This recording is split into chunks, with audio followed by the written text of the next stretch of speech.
The third B in our journey through these B's of believing, behaving, is now belonging. And I think that these three dimensions are the important dimensions of both religion, that is, the institutional and the conventional way that we have organized faith and that we understand it. And they are also part of spirituality, as I explain it in the book, about coming into an experiential place with God and neighbor.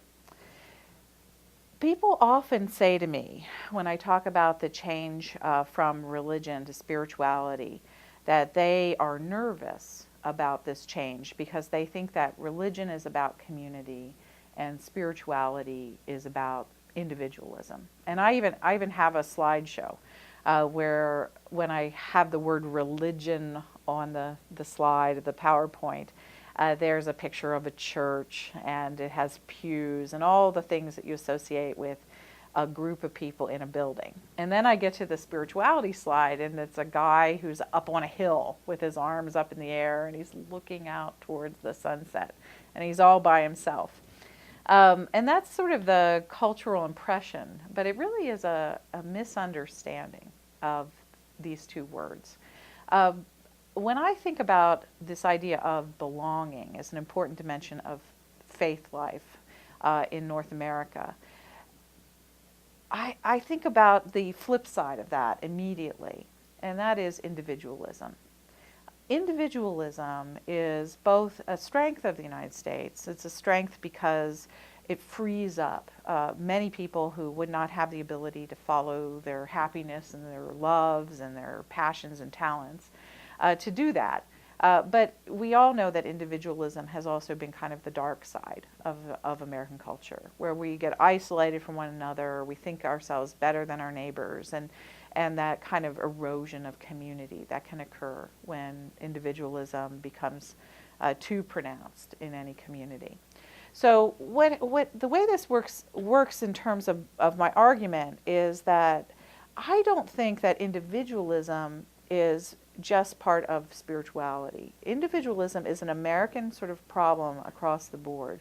And anybody who's part of a congregation knows that this is the case, because I have, anyone who's been around for a while has sat in a church meeting where someone has come in and there's been a big fight, and a group of people will say, well, if you don't do it our way, we're going to take all of our money out of the church, and we don't care what happens to you all. We want our way, or that's it, my way or the highway. And oftentimes there'll be a schism, or people will leave a congregation because they disagree. And that is not an active community. It takes place in a religious building, it takes place in a religious community, it takes place around stewardship or issues about theology or practice, but that's an act of individualism. And we all know that in churches, individualism can be as much of a problem as it is anywhere else, and that is one person trying to assert their will on everybody else. Now, the flip side of that is also true, and that is spirituality is not just about individuals. I have a good friend who is a yoga teacher, and for years I have been trying to teach myself yoga. And so what I did is I went out and I bought a DVD set, and I got a mat, and I got some yoga clothes, some pretty cool clothes from Target, and I stuck the DVD in, and I tried to teach myself yoga. And I was a complete and utter failure at yoga. And I talked to this friend who, as I said, is a yoga teacher. And one of the things when I told her the story she did is she started laughing. Because she said, Diana, nobody can learn yoga on their own. You have to go to a class. And now my friend is a Jewish woman who is now a Hindu and is a yoga teacher. And I said, well, okay, I have to go to a class. And she said, you should see what happens in my class. And then she explained what happens in her class is that everyone comes and they take their positions. And she says, then I, as the teacher, I go around amidst the class, and I help people feel the pose in their bodies. And so she said a big part of being a yoga teacher is actually helping people to bend in these ways that they normally wouldn't go, and that I help them to be able to know what it should feel like to have this particular thing in their shape.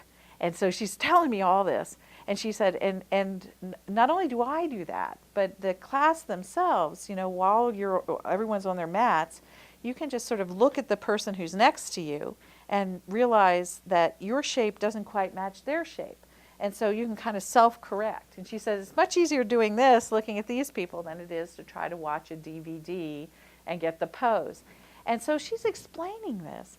And as soon as she explained it, I thought to myself, oh my gosh, that's how you learn the liturgy. Part of learning the liturgy is feeling the pose in your body. And it's sneaking that glimpse at the person next to you, or having someone move among the congregation, metaphorically or actually, who helps people feel it, to really get it. And so spirituality can be profoundly about community, as well as this, it's not about individualism. Individualism can happen anywhere, and community can happen anywhere. And community doesn't just happen because you put a bunch of people in an old building. And you have to really work at it. And for me, the part of this book that I think is the hardest thing to do is to really make community. Is to really create a sacred space where people can connect with one another very deeply, and that they can connect with God very deeply. That's what Christian congregations should be about. They should be about creating a space of belonging to God and a space of belonging to one another, so that we understand that we belong to the world. And it's those three levels of belonging in which we find ourselves, that we are not just isolated individuals, but instead we are with God, we are in God, we are with one another, we are found in and through one another, and we are with the world, and we are in the world. That level of belonging in those multiple ways should be really nurtured by congregational life. And if congregations don't do that, they possess sort of the possibility of simply becoming aggregates of individuals who happen to agree on a particular issue at one moment in history. And in that case, what difference is the church from a gated community where people simply move into a house they happen to like or suits their tastes? A congregation is a community of belonging to God, belonging to your neighbor, and belonging to God's world. And there we find the way to help one another feel it in our bodies. We feel that pose of belonging when we're together.